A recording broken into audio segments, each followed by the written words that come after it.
None of the published Rate Your Music reviews did Oblivion Access by Little Ugly Mane justice. To have released this in 2015, Little Ugly Mane's a fucking genius. In 2014, there's a talk you can view from Mark Fisher. This changed my life. I didn't view it until early 21, admittedly. Not long before I started filming the day, to be honest. Actually, I think early during. It explains a lot, doesn't it? Anyway, so Fisher famously made a claim that if you took music back from 2014 to 1994, people would be going, "Are you serious? This is going from 20 years in the future? This doesn't sound that much different from what we've got today." If you sent Oblivion Access from 2015 back to 1995, people would be going, "Oh my god, music from 30 years from the future is going to be, oh my god, this is unbelievable." Actually, this is only 20 years in the future, I said. Wait, what? Oh my god. I wish Fisher could have had this. I'm not sure if they had or hadn't. It doesn't really... Well. Anyway. So with Oblivion Access, I made the claim about, what was it? Absence by Dalek. Oh, this is this heat of hip-hop. Yeah, that still applies, sure. Although, in terms of introducing, rolling out a new carpet of what a genre is capable of, what we feel as though recorded music is capable of, period, it sounds like what we might recognize as hip-hop, or as this heat sounded like rock music, right? Rock band. But the end result is complete noise,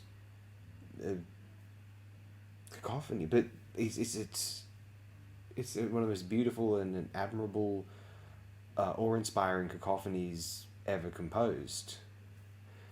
I would suggest that what's going on Oblivion Access is everything Radiohead ever attempted with their anxiety of existence and their fears of the future.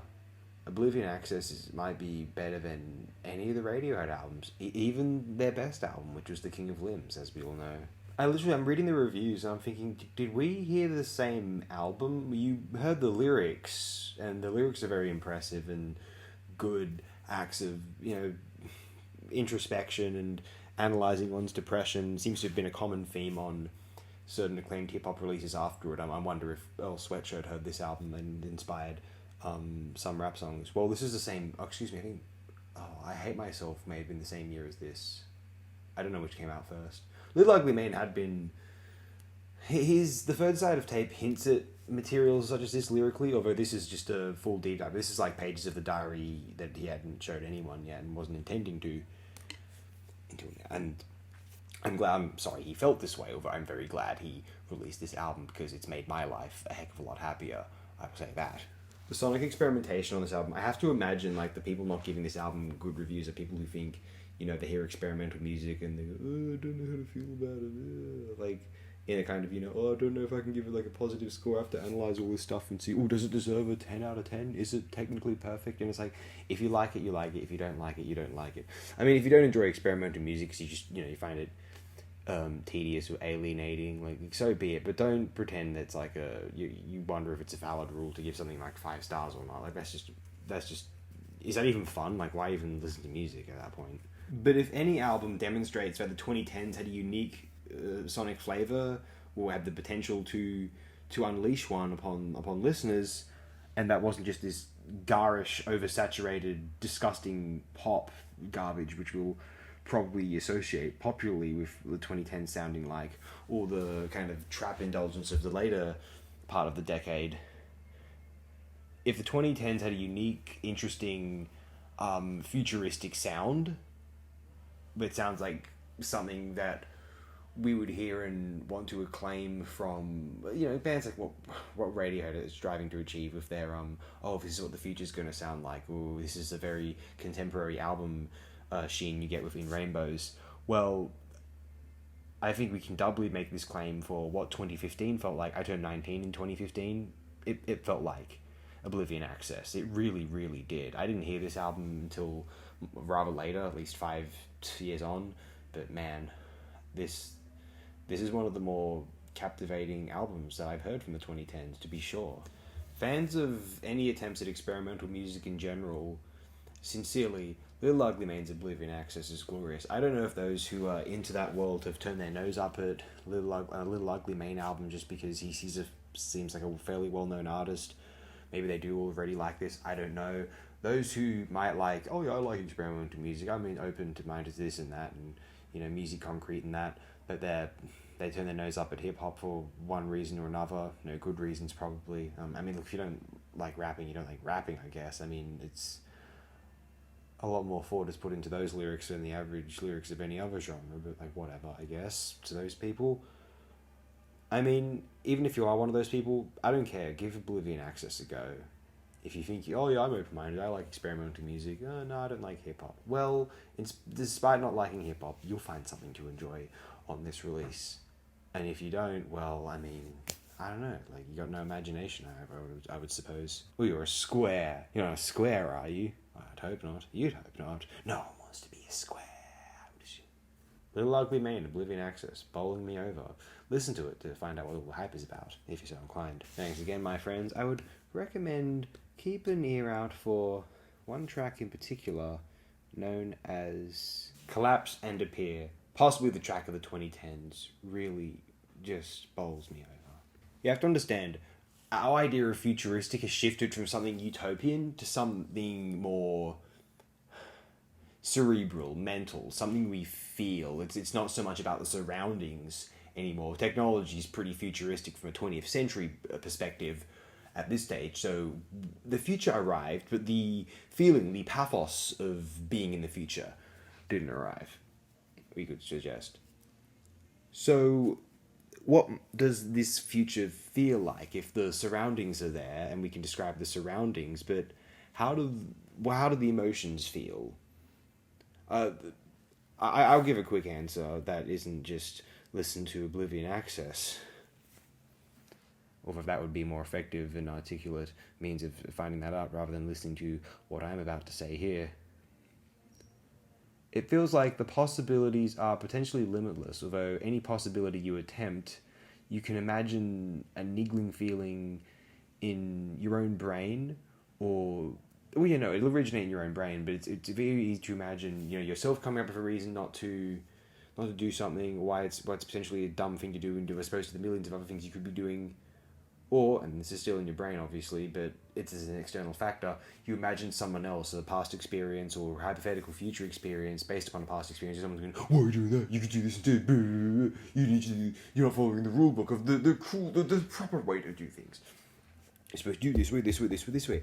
I'm not even talking about the conservative old guard and boomers and Gen X and stuff. I'm talking about there are people in your own age group who, are determined to find the correct right way of doing things so they can, show our parents and grandparents' generation up and then, just be correct forever and get all the most likes on social media or what have you. That feeling of cyberspace reflecting and then enabling a certain mental malaise that we happen to be feeling rather than this kind of utopian, almost psychedelic vision of a prospective paradise. That's the 2010s, and that is a lingering feeling as the 2020s draws on. 2023 now. How exciting, isn't it? It feels like to embrace everything around one is to deny the possibility of a kind of brilliant... The idea of the 21st century, when the 21st century began, is long gone, I think. That kind of, you can feel and relax and think however you want and it'll all be okay. And it's been replaced with this, almost this notion that certainly to try to think that way again is to be very binary and be in denial. And whilst it can be considered, just negative and, navel-gazing perhaps to point out anything that makes one feel miserable about the world, there's also a sense that one wants to embrace their sensory set as much as they are able. They want to appreciate the gifts that they've been given, to experience the privileges of life. There's almost a sense that, however, it's never going to be enough if it's not enough in 2023. There's a sense of ways of thinking about the future in the past being outdated, and ways of thinking about the future now. It's not about, it's almost like going out of one's way to think positively is to deny the complexities and nuances and gravitas of the world, and that it's almost like to embrace a sort of utopian vision now is to start complaining about all the problems of the world, because that's our right, that's a kind of a bastion of our freedoms and our capabilities as living beings. There is a sense sooner of thinking back to times in the, say, 90s or very early 2000s and thinking, oh, wasn't that a happier time? Oh, wasn't the 21st century happy, or seemed happier, or seemingly going to be happier then? And we wonder, like, what has changed? It's all just in our heads in a respect. It's the news delivering world events which make us seem that history isn't over yet. And now it's, at one point, and perhaps the part of the excitement of clubbing in the 1990s was that the 21st century was on the way. You know, who not wonders and brilliant gadgets it was going to deliver to everyone. And part of the fun of being, you know, listening to something like Graduation by Kanye West in the late 2000s was that, you know, we almost thought we were at the, you know, there were some bumps in the early 2000s, but now we're going to be at the kind of end of history. Now the 2010s is going to be soaring, and we're going to be cheering from here on in. Do you remember even in early lockdown there was a sense of optimism that, you know, if humanity, when we overcome the coronavirus, we'll have this, you know, kind of good feeling. It'll be like the end of Independence Day or something, and it couldn't be further from the truth. It's more, a whole war started after, like, oh my god. But it's ridiculous. So what do we have instead? What do we have to look forward to? Not much. We just think, hey, what are we taking for granted that we thought was so brilliant in the early 2000s? So you get things like Vaporwave, or even more interesting things, possibly partly inspired by Vaporwave, like Oblivion Access. Let's stop listening to me waffle on about this nonsense. Listen to this album instead. Just forget you listen to any of what I just said, perhaps. If you're so inclined. You have the best possible day and night you have ever imagined.